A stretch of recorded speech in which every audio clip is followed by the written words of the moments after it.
मालेगाव बॉम्बस्फोट खटल्यात कर्नल पुरोहित, साध्वी प्रज्ञा यांच्यासह 7 हिंदूंना जाणून-बुजून अडकवून तब्बल 17 वर्ष त्रास देण्याचं काम काँग्रेसनं केलं. भगवा दहशतवादाचा रंग देऊन मतांचं राजकारण करणाऱ्या काँग्रेसनं हिंदूंची जाहीर माफी मागावी अशा शब्दात शिवसेनेचे मुख्य नेते आणि उपमुख्यमंत्री एकनाथ शिंदे यांनी काँग्रेसवर घणाघाती टीका केली. NIA कोर्टाच्या निकालानं आज हिंदू धर्मीयांवरचा कलंक पुसला आहे. गर्व से कहो हम हिंदू ही घोषणा आता 100 पट मोठ्या आवाजात देशभर दुमदुमेल यात शंका नाही, असं उपमुख्यमंत्री एकनाथ शिंदे यांनी सांगितलं. NIA कोर्टानं मालेगाव बॉम्बस्फोटातील सर्व संशयित आरोपींची निर्दोष मुक्तता केल्यानंतर उपमुख्यमंत्री शिंदे यांनी काँग्रेसच्या हिंदूविरोधी राजकारणाचा बुरखा फाडला. उपमुख्यमंत्री शिंदे यांनी 17 वर्षाच्या प्रदीर्घ लढाईनंतर मालेगाव बॉम्बस्फोटातील 7 जणांची विशेष न्यायालयानं निर्दोष मुक्तता केल्याचं सांगितलं. न्यायाला उशीर झाला हे खरं आहे, परंतु सत्य कधीही पराजित होत नसतं हे पुन्हा एक वार सिद्ध झाल्याचंही त्यांनी म्हटलं आहे.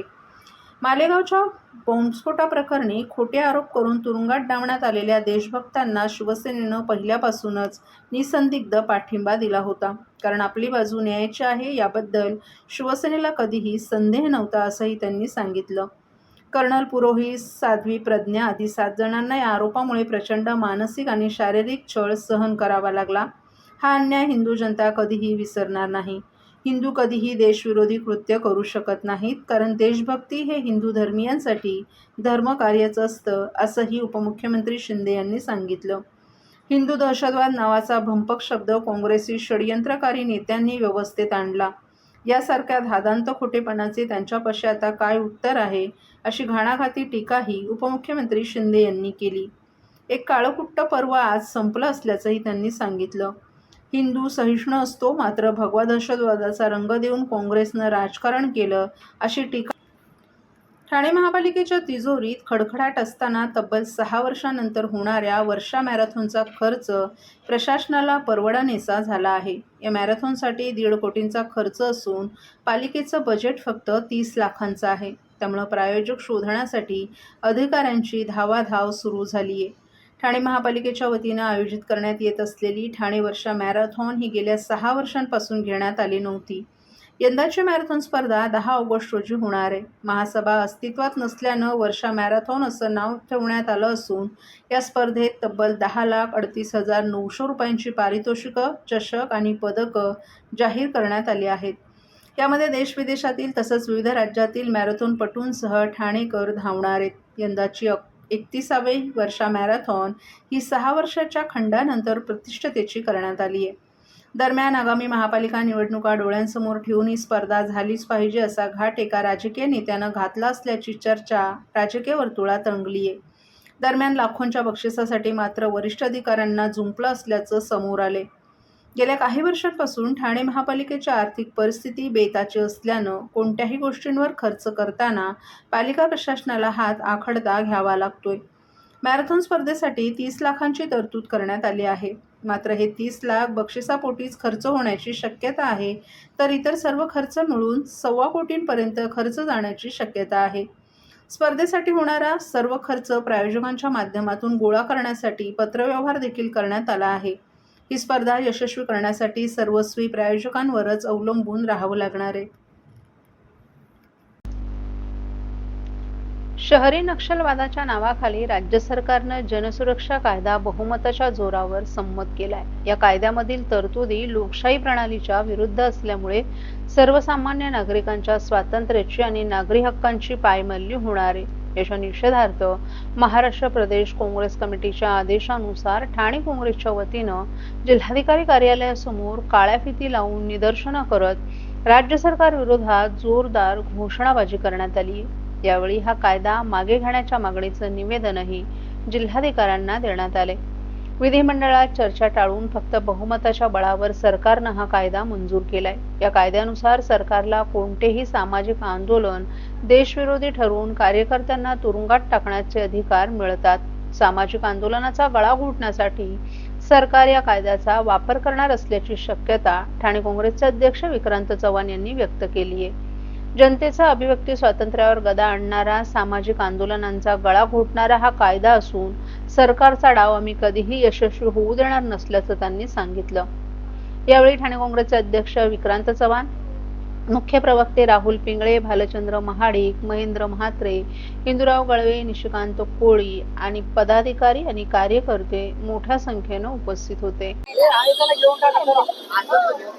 देशामध्ये अनेक प्रश्न असताना गरिबीचा प्रश्न, महागाईचा प्रश्न, भ्रष्टाचाराचा प्रश्न, या देशामध्ये शिक्षणाचा प्रश्न, या देशामध्ये औद्योगिकरणाचा प्रश्न, या देशामध्ये रोजगाराचा प्रश्न, या प्रश्नावरती सातत्याने राहुल गांधी आणि इंडिया आघाडी आवाज उठवत असल्याने देशामध्ये सर्वच राज्यांमध्ये बिगर भाजप सरकार असेल त्या ठिकाणी इतर कार्यकर्ते आवाज, इतर पक्षाची संघटना, इतर पक्षाचे कार्यकर्ते आवाज उठवत असल्यामुळे जन सुरक्षा कायदा हा मोदी सरकारने आणलाय. या जन सुरक्षा कायद्यामधून अशा प्रकारची तरतूद केली गेली आहे की तुम्ही सरकारच्या विरोधात बोललात, सरकारच्या विरोधात आंदोलन केलात तर तुमच्यावरती मोठ्या कलमांतर्गत गुन्हे दाखल होतील व तुम्हाला जेलमध्ये डांबलं जाईल. आम्ही ह्या जन सुरक्षा कायद्याच्या विरोधातल्या आंदोलनाच्या द्वारे मोदींना आवाहन करतो, असे कितीही तुम्ही कायदे आणले आणि असे किती गळचेपी करायचा प्रयत्न केला, काँग्रेसने पूर्वी स्वातंत्र्याची लढाई लढली, आता सुद्धा काँग्रेस तुम्हाला घालवल्याशिवाय राहणार नाही. आमचे राहुल गांधी संपूर्ण देशभरात आवाज उठवतायत, संसदेत आवाज उठवतायत आणि म्हणून राहुल गांधींना साथ देण्यासाठी हा जन सुरक्षा कायद्याचं आंदोलन आम्ही ते छेडलेलं आहे. आमचं आंदोलन वास्तविक बाबासाहेब आंबेडकरांच्या पुतळ्याजवळ होतं, परंतु पोलिसांनी सांगितलं की इकडे आंदोलन घ्या, पुढचं आंदोलन आमचं बाबासाहेब आंबेडकरांच्या पुतळ्याजवळ असेल. बाबासाहेबांनी केलेलं संविधान, बाबासाहेबांनी लिहिलेलं संविधान, काँग्रेसने लिहिलेलं संविधान हे कधी पुसून काँग्रेसची जनता देणार नाही, या देशातील जनता देणार नाही आणि लोकशाही ही कधीही संपणार नाही. लोकशाही ही तुमच्या हुकुमशाहीच्या विरोधात उभा राहील आणि मोदी अमित शहा सरकार घालवल्याशिवाय काँग्रेस. महापालिका निवडणुका जवळ आल्यानं ठाण्यात आता शिंदे सेना आणि उद्धव सेनेत शाब्दिक चकमक रंगू लागली आहे. उद्धव सेनेचे माजी खासदार राजन विचारे यांनी शिंदे सेनेचे खासदार नरेश मस्के यांना संसदरत्न पुरस्कार देण्याऐवजी वाचाळरत्न पुरस्कार द्यायला हवा अशी टीका केली आहे. त्यावर मस्के यांनी विचारेंना मानसोपचार तज्ज्ञांची गरज असल्याचं सांगितलं. कोपरी पुलाचं काम सुरू असल्यानं विचारे यांनी त्याची सोमवारी पाहणी केली. मस्के यांना खासदार म्हणून करायच्या कामाची माहिती देण्याची गरज असल्याचं त्यांनी सांगितलं. कोपरी पुलाच्या दुरुस्तीला 2018 मध्ये परवानगी मिळाली, त्यासाठी आपण पाठपुरावा केला होता. मात्र 3 वर्ष हे काम रेंगाळत राहिलं. आता या कामाला सुरुवात झाली आहे. या कामाचा खासदारांना पाठपुरावा करणं आवश्यक आहे, परंतु सध्या असं होत नाहीये. आताचे खासदार केवळ बडबड करतात अशी टीका विचारे यांनी केली आहे. मस्के यांनी विचारे यांच्या टीकेला सोशल मीडियावरून उत्तर दिले. होय राजन आजोबा, मी अजून बच्चा आहे आणि मोठा होत आहे. तुम्ही लोकसभा पटलावर गेल्यापासून थकलेलेच आहात. तुम्ही पोळीवर नाटक केलं ते सर्वांच्या लक्षात आहे. तुम्ही कधी प्रश्न विचारले ना कधी ठाणेकरांच्या समस्या संसदेत मांडल्या, त्यामुळे संसदरत्न काय भानगड आहे तुम्हाला कळणार नाही, असं मस्के यांनी म्हटलं आहे. तुम्ही लोकसभा निवडणूक हरलात, विधानसभेतही तुम्हाला गाशा गुंडाळावा लागला, आता महापालिकेतही तुम्हाला उभं राहावं लागेल, ते चांगलं आहे. माणसानं प्रयत्नवादी असलं पाहिजे अशी खिल्लीही त्यांनी उडवली. महापालिका निवडणुकीत हातावर फक्त भोपळा लागला तर तुमची मानसिक अवस्था वाईट होईल आजोबा, असंही त्यांनी खोचकपणे म्हटलं आहे. अनधिकृत इमारतींचा वीज आणि पाणी पुरवठा खंडित करण्यात येत आहे. त्याचबरोबर आता पालिकेनं नागरिकांना अनधिकृत बांधकामांमध्ये घर घेऊ नका असं आवाहन करत त्यामागचं कारण सांगितले. ठाणे महापालिकेची कोणतीही रीतसर परवानगी न घेता अनधिकृत बांधकाम करणं हे महाराष्ट्र महानगरपालिका अधिनियमान्वये गुन्हा आहे. अशा प्रकारच्या बांधकामांचं छायाचित्र आणि पंचनामे करण्याचे आदेश ठाणे महापालिकेकडून देण्यात आले असून या अनधिकृत बांधकामांवर कारवाई करून ती निष्कासित करण्यासाठी कायदेशीर नोटिसा बजावण्याबाबत आदेश देण्यात आले. तसंच काही व्यक्ती, संस्था आणि विकासक हे अनधिकृत बांधकाम करून त्यातील सदनिकांच्या खरेदी विक्रीचे व्यवहार करतात. असे व्यवहार हे पूर्णपणे बेकायदेशीर आहेत. अशा प्रकारची बांधकामं करणं, अनधिकृत बांधकामांचा व्यवहार करणं, अनधिकृत बांधकामांमध्ये सदनिका खरेदी करून वास्तव्य करणं हे पूर्णपणे बेकायदेशीर आहे. अशा अनधिकृत बांधकामांबाबत कायदेशीर कारवाई पूर्ण करून ती निष्कासित करण्याची कारवाई करण्यात येऊ शकते. विकासकाकडून इमारत अधिकृत असल्याबाबतची खोटी बनावट कागदपत्र तयार करून या इमारतींमधील सदनिका आणि गाळे नागरिकांना विकले जातात. अशा इमारतींमध्ये सदनिका, गाळे खरेदी केल्यास नागरिकांची फसवणूक होऊ शकते. त्यामुळे अशा प्रकारची फसवणूक होऊ नये म्हणून नागरिकांनी सदनिका गाळी खरेदी करण्यापूर्वी इमारतीचं बांधकाम अधिकृत आहे किंवा कसं याबाबत ठाणे महानगरपालिकेच्या शहर विकास विभागाशी संपर्क साधून सविस्तर चौकशी करून बांधकामाच्या अधिकृततेबाबत खातरजमा करावी असं पालिकेनं स्पष्ट केले. ठाणे महापालिकेची कोणतीही परवानगी न घेता बांधण्यात आलेले अनधिकृत बांधकाम पालिकेकडून कोणत्याही क्षणी कारवाई करून तोडण्यात येऊ शकतं. अनधिकृत बांधकामांवर कारवाई करून बांधकाम तोडल्यास त्यामध्ये राहणाऱ्या नागरिकांची आर्थिक फसवणूक होऊन नाहक मनस्ताप सहन करावा लागतो. त्यामुळे नागरिकांनी अनधिकृत बांधकाम इमारतींमध्ये घरं आणि गाळे खरेदी करू नये असं आवाहन पालिकेकडून करण्यात आले. ठाणे सिव्हिल रुग्णालयात मोतीबिंदू मुक्त महाराष्ट्र या विशेष मोहिमेचं आयोजन करण्यात आलं आहे. या उपक्रमांतर्गत डोळ्यांशी संबंधित समस्यांसाठी विशेषतः मोतीबिंदू झालेल्या रुग्णांची मोफत तपासणी आणि आवश्यकतेनुसार मोफत शस्त्रक्रिया करण्यात येत आहे. मोतीबिंदूमुळे अनेक रुग्णांची दृष्टी कमी होते. लक्षणं दिसतात त्वरित तपासणी करणं गरजेचं आहे. ठाणे सिव्हिल रुग्णालयात सुदैवाने ही मोहीम गरजूंसाठी मोठा दिलासा ठरत आहे. त्यामुळे नागरिकांनी पुढे येऊन तपासणी करून घ्यावी. जिल्हा शल्य चिकित्सक डॉक्टर कैलास पवार आणि अतिरिक्त जिल्हा शल्य चिकित्सक डॉक्टर धीरज महांगडे यांच्या मार्गदर्शनाखाली सध्या तपासणी मोहीम दररोज सकाळी 9 ते दुपारी 1 या वेळेत रुग्णालयाच्या नेत्र विभागात सुरू आहे.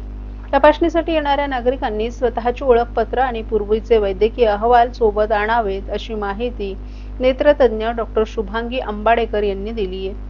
या मोहिमेमुळे विशेषतः गरीब, ज्येष्ठ नागरिक आणि वंचित घटकांना मोफत उपचारांची संधी मिळते. मोतीबिंदू सारख्या दृष्टीहरण करणाऱ्या आजारावर वेळेत उपचार झाल्यास अनेकांचं आयुष्य उजळू शकतं. शासनाच्या आरोग्य विभागातर्फे ही मोहीम राज्यभर राबवली जात आहे. सिव्हिल रुग्णालयातील डॉक्टर, परिचारिका आणि नेत्रतज्ञांचं एक पथक नियमितपणे तपासण्या करत असून रुग्णांमध्ये समाधानाचं वातावरण आहे. काही रुग्णांची मोफत शस्त्रक्रियाही यशस्वीपणे पार पडली असल्याचं डॉक्टर शुभांगी अंबाडेकर यांनी सांगितलं. मोस्टली 40 वर्षाच्या वरचे पेशंट असतात त्या 50 वर्षाच्या वरचे पेशंट असतात. त्याचा ते सर्जरी करून घेणं आणि त्यांना एक नवीन दृष्टी देणं आणि बऱ्याच अंशी जर कॅटरॅक्टचं ऑपरेशन केलं नाही मोतीबिंदूचं तर नंतर डोळे जाण्याची भीती असते, आंधळेपणा याची भीती असते. ह्या सगळ्या गोष्टी आपण करतोय. त्याच्यात जनजागृती, लोकांचा सहभाग हा खूप महत्त्वाचा आहे. मी आत्तापर्यंत जे आम्ही काम करतो त्यात नक्कीच खूप चांगला रिस्पॉन्स आहे. परंतु अजूनही आपल्याला 3 आठवडे बाकी आहेत आणि आपल्याला मॅक्झिमम लोकांनी याच्यामध्ये त्याचा भाग घ्यावा आणि जास्तीत जास्त लोकांनी याचा लाभ घ्यावा. ऑपरेशन ज्यांना मोतीबिंदू आहे, ज्यांना थोडीशी क्षीणदृष्टी थोडीफार झाली असेल त्याने चेक करून घ्यावं. आमचे डॉक्टर्स आणि बाकी जो कोणी स्टाफ आहे तो अवेलेबल आहे. आणि कृपया एक विनंती करतो की जवळपासच्या PSC असेल, सब सेंटर असेल, ग्रामीण रुग्णालय असेल, जिल्हा रुग्णालय, उपजिल्हा रुग्णालय असतील, कुठेही त्या महानगरपालिका रुग्णालय यांच्याशी संपर्क साधावा. आणि ही मोहीम सगळीकडे चालू आहे. त्याच्यामुळे आणि काही ट्रस्ट हॉस्पिटलमध्ये पण सगळ्या गोष्टी आपण करतो आहे ऑपरेशन्स वगैरे. तर कृपया सगळ्या नागरिकांना एक मी आवाहन करेल की यांनी जास्तीत जास्त लोकांनी याच्यामध्ये ऑपरेशन करून घ्यावं आणि या मोहिमेमध्ये सहभागी व्हावं. आणि याच्यात आपलंही भलं आहे, आपली दृष्टी वाचते आणि आपल्याला एक नवीन जग, नवीन दृष्टी मिळते. तर मी सगळ्यांना सांगेल, जे बाकी कोणी समाजसेवक असतील, पॉलिटिकल लीडर्स असतील किंवा आमचे ॲडमिनिस्ट्रेटिव्ह ऑफिसर्स असतील त्यांनाही मी जिल्ह्यातल्या सगळ्यांना आवाहन करतो. आणि पत्रकार बंधू असतील त्यांना मी आवाहन करतो. मेनली पत्रकार बंधूंचा खूप मोठा रोल असेल याच्यावरती. त्या सगळ्यांना आवाहन करतो की ही जनजागृती जास्तीत जास्त लोकांपर्यंत पोचावी आणि जास्तीत जास्त लोकांनी यांचा फायदा करून घ्यावा हे आवाहन करतो मी. धन्यवाद. नूतनीकरणासाठी गेल्या अनेक महिन्यांपासून बंद असलेल्या ठाणे महापालिकेच्या राम गणेश गडकरी रंगायतांचा पडदा स्वातंत्र्यदिनी उघडण्याची चिन्ह आहेत. नूतनीकरणाचं काम जवळपास पूर्ण झालं असून आता केवळ विद्युत यंत्रणा आणि नाट्यगृहातील ध्वनिक्षेपकाची पातळी तपासण्याचं काम सुरू करण्यात आलं असून हे काम झालं की 15 ऑगस्ट पर्यंत नाट्यगृह रसिकांसाठी खुलं होण्याची शक्यता असल्याची माहिती पालिका सूत्रांनी दिली आहे. अनेक वर्षांची नाट्य परंपरा असलेल्या गडकरी रंगायतन नाट्यगृहाच्या नूतनीकरणाच्या कामाला सुरुवात करण्यात आली असून आता हे काम जवळपास पूर्ण झाले.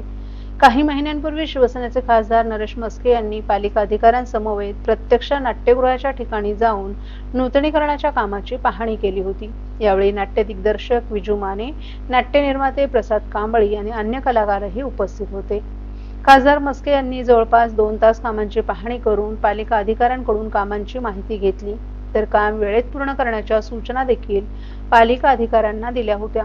मात्र त्यानंतरही नाट्यगृह सुरू करण्याला प्रशासनाकडून केवळ तारीख पे तारीखच मिळत गेली. नाट्य संस्थांसाठी आणि रसिकांसाठी हे नाट्यगृह कधी सुरू होणार याबाबत सांस्कृतिक क्षेत्रात चर्चा सुरू होती. यावेळी मात्र नाट्यगृह सुरू करण्यासाठी स्वातंत्र्य दिनाचा मुहूर्त मिळालाय. त्यामुळे या दिवशी तरी हे नाट्यगृह सुरू होणार का नाही याबाबत रसिकांच्या मनात साशंकता आहे. गणेशोत्सवाची तयारी सुरू होत असताना घरगुती गणेशोत्सवासाठी पर्यावरणपूरक गणेश मूर्तींना नागरिकांचा मोठा प्रतिसाद मिळत आहे. पारंपरिक शाडू मातीबरोबरच यंदा इतर नैसर्गिक साहित्य वापरून तयार करण्यात आलेल्या मूर्तींचा पर्याय उपलब्ध झालाय. पर्यावरणाचं रक्षण आणि पाण्याचं प्रदूषण टाळण्याच्या दृष्टीनं नागरिक अधिक जागरूक झाले असून पर्यावरणपूरक गणेश मूर्तींची मागणी वाढत असल्याची माहिती ठाणे शहरातील काही गणेश मूर्तिकारांकडून वर्तवली जात आहे. प्लास्टर ऑफ पॅरिस बंदीचा विषय गेल्या अनेक वर्षांपासून चर्चेत आहे. यंदाचा गणेशोत्सव पर्यावरणपूरक बनवण्यावर भर दिला जात होता. त्यानुसार जलस्रोतांचं होत असलेलं प्रदूषण लक्षात घेऊन मुंबई उच्च न्यायालयानं प्लास्टर ऑफ पॅरिस गणेश मूर्तींवर बंदी घातली होती. परंतु या निर्णयामुळे सार्वजनिक गणेशोत्सव मंडळ आणि गणेश मूर्तिकारांनी नाराजी व्यक्त केली होती. अखेर 9 जून रोजी प्लास्टर ऑफ पॅरिस गणेश मूर्तींवरील बंदी उठवण्यात आली. या निर्णयामुळे सार्वजनिक गणेशोत्सव मंडळांसह गणेश मूर्तिकारांना देखील काहीसा दिलासा मिळालाय. परंतु प्लास्टर ऑफ पॅरिस मूर्तींमुळे पर्यावरणावर होणाऱ्या परिणामांविषयी सातत्यानं होत असलेल्या चर्चा आणि जनजागृतीमुळे नागरिकांमध्ये पर्यावरणाविषयी जागरूकता निर्माण झाली. त्यामुळे यंदाच्या वर्षी घरगुती गणेशोत्सवासाठी पर्यावरणपूरक गणेश मूर्तींना मोठ्या प्रमाणात मागणी असल्याची माहिती ठाण्यातील एका गणेश मूर्तिकारानं दिली आहे. यंदा पर्यावरणपूरक गणेश मूर्तींमध्ये शाडू मातींसह आणखीन काही पर्याय उपलब्ध झाले आहेत. या मूर्ती पीओपी आणि शाडू मातीप्रमाणे सुबक आणि आकर्षक असल्यामुळे नागरिकांच्या पसंतीस पडत आहेत. ठाणे, डोंबिवली, कल्याणसह इतर शहरात देखील या मूर्तींना मोठ्या प्रमाणात मागणी असल्याची माहिती गणेश